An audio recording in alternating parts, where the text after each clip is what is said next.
Hello friends. Friends, today we will discuss what is de Broglie concept of matter waves and how to calculate the de Broglie wavelength in quantum mechanics. This is very important and basic concepts in the field of quantum mechanics. So let us try to understand what is de Broglie concept of matter waves. In 1924, Louis de Broglie proposed that matter has dual nature. Now, what is the meaning of matter has dual nature? Everything is matter. Everything is matter means that which has mass and occupy volume, that we call as matter.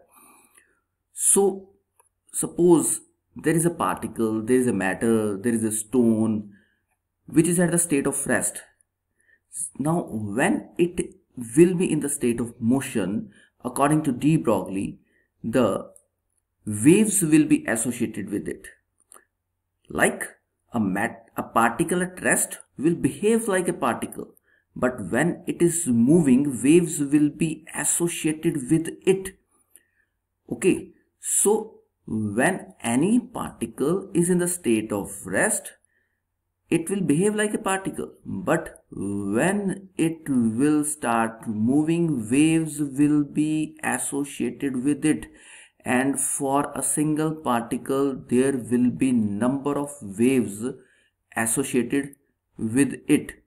This is basically the de Broglie concept of matter waves. Now, waves associated means that the associated waves will show the properties like interference, diffraction, polarization. So, when a particle at rest will behave like a particle, but when it will move, the waves will be associated with it. Now, how to calculate the wavelength of de Broglie waves? Now, consider a photon of energy is equals to h nu. Now nu is equals to, we know, c by lambda. So our equation will be E is equals to hc by lambda. Now if a photon possesses mass, rest mass is 0. Rest mass means when it will be in the state of rest, then according to theory of relativity, its energy is given by E is equals to mc square. This is very famous relation, energy mass relation, E is equals to mc square. Now equation 1 is E, equation 2 is E. Now if we compare equation 1 and 2, we have mc square equals to hc by lambda.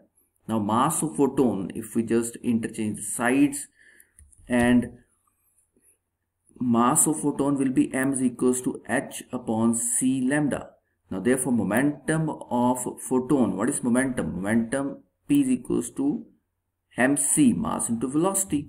So put equation of m in this equation, so hc upon c lambda, c and c cancel out, it will become h by lambda, or lambda is equals to h by p. Lambda is equals to h by p, that is Planck's constant upon momentum.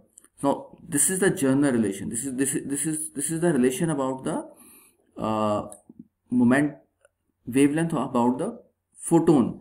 Now if we will consider a general relation, if instead of photon we consider a material particle of mass m moving with velocity v, then the momentum of the particle will be P is equals to mv.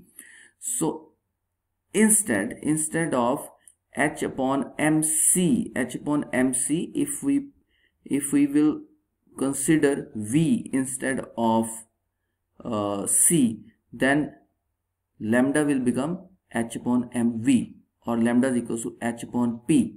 But here p is equals to mv instead of mc. This is for a material particle, not of photon.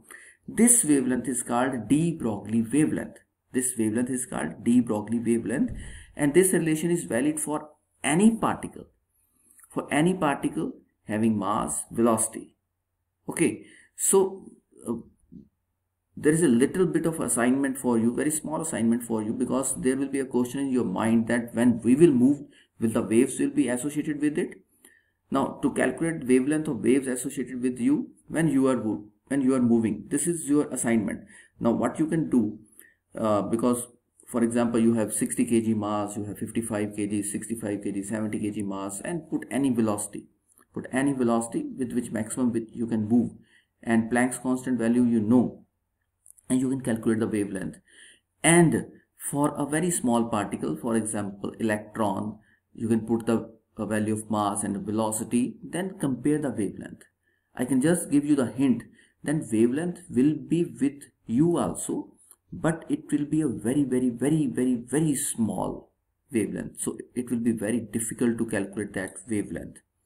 Okay, so this is about the de Broglie wavelength. I hope you understood the topic. Thank you. Please like, share, and subscribe our channel. Thank you. Thanks a lot.